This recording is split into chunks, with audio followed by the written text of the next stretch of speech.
कृष्णा, मैं आपको बताने जा रही हूँ कि आखिरकार मोदी जी ने ऐसी कौन सी बात कह दी जिसमें कि शिंदे छोड़ इस्तीफा देने के बाद देवेंद्र फडणवीस को ही महाराष्ट्र का सीएम चुन लिया गया। ऐसी कौन सी बात कह दी पीएम मोदी जी ने? तो पीएम मोदी का आया फोन और फोन आते ही बदल गए सीएम के सुर और कहा बीजेपी का सीएम मंजूर, यानी सीएम जो है वो मंजूर कर लिया गया है और डिप्टी सीएम जो है वो अब बनाए जाएंगे शिंदे, और जो भी दिया जाएगा उनको पद। तो प्रधानमंत्री नरेंद्र मोदी ने के एक फोन कॉल के बाद महाराष्ट्र के सीएम एकनाथ शिंदे का तेवर जो है वो नरम हो गया। और उसके बाद शिंदे ने ठाणे में प्रेस कॉन्फ्रेंस के दौरान यह स्पष्ट कर दिया है कि सरकार बनाने में उनकी तरफ से कोई अड़चन नहीं है, यानी कि कोई भी हमें समस्या नहीं है। उन्होंने कहा है कि बीजेपी का हर फैसला उन्हें मंजूर होगा। शिंदे ने कहा है कि मैंने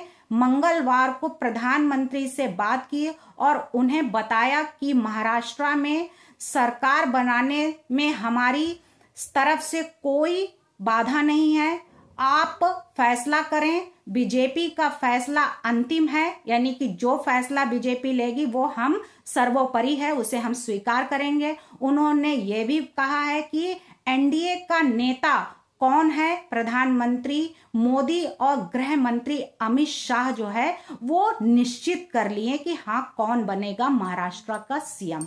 एकनाथ शिंदे ने अभी तक जो कारभार वहां का संभाला सभी को बड़ा पसंद आया। सभी ने उनको बोला भी कि एकनाथ शिंदे को फिर से दोबारा चांस दिया जाए, लेकिन जो वहां पे 132 जो उनकी झोली में वोट आए उससे अब ये हो गया कि बीजेपी, यानी कि जिसके पार्टी जिसको ज्यादा जनता ने पसंद किया देवेंद्र फडणवीस, तो उनकी तरफ वोट ज्यादा आने की वजह से उनको ही सीएम घोषित किया गया। तो प्रेस कॉन्फ्रेंस में शुरुआत में शिंदे ने जनता को भारी समर्थन के लिए धन्यवाद दिया। उन्होंने कहा कि इससे पहले ऐसी जीत कभी नहीं हुई थी जो जीत इस बार मिली है। इसमें जो जमीनी लड़ाई जो आरएसएस ने लड़ी, इस बार बीजेपी ने भी बड़े मेहनत किया, वहां पे जाकर रैलियां की, लोगों का दर्द समझा, लोगों की समस्याएं समझी, लोगों को से मिले, तो लोगों के अंदर जो उत्साह जागा उस उत्साह से, यानी कि जो लोग पहले कहते थे कि बीजेपी बहुत घमंडी है, बीजेपी तो लोगों से बात नहीं करती, तो इस बार जो जमीनी लड़ाई लड़ी गई है, गांव-गांव जाकर लोगों का दर्द समझा गया, लोगों की तकलीफें पूछी गई, इस बात पर जो वहां पे इस तरीके से महाराष्ट्र को जो परिणाम आया जिसमें कई विपक्ष को जो मिर्ची लगी है वो वाकई में देखने लायक है। तो बता दे रहे हैं कि महाराष्ट्र में अगले मुख्यमंत्री को लेकर अब तक स्थिति जो है वो स्पष्ट नहीं हो पाई थी। वो कार्यवाहक मुख्यमंत्री एकनाथ शिंदे ने देवेंद्र फडणवीस और अजीत पवार इस रेस में बने हुए हैं, जबकि महाराष्ट्र से दिल्ली तक नेताओं की दौड़ जारी रही। और हालांकि अब जो क्लियर हो पाया है, जो साफ हो गया है, बिल्कुल अब सामने आ चुका है, वो है सीएम बीजेपी से ही होगा और एकनाथ शिंदे अब सीएम नहीं रहेंगे। तो अब नाराजगी अफवाहों को खारिज कर दिया गया है। जो लोग अफवाहें फैला के रखे थे कि एकनाथ शिंदे को छोड़ा जाएगा, वो ऐसा हो रहा है, ये वैसा हो रहा है, ये सब मन धड़ंग कहानियां हैं जो खत्म हो रही हैं। पिछले ही कुछ दिनों में जो नाराजगियां अफवाहें जो फैलाई गई हैं वो सब भूलकर अब मुख्यमंत्री जो होगा वो कॉमन मैन यानी है अगर, तो वो हमेशा के लिए एक आम आदमी की तरह ही कार्य करेगा और काम किया है। तो वो है जो है एक देवेंद्र फडणवीस और शिंदे।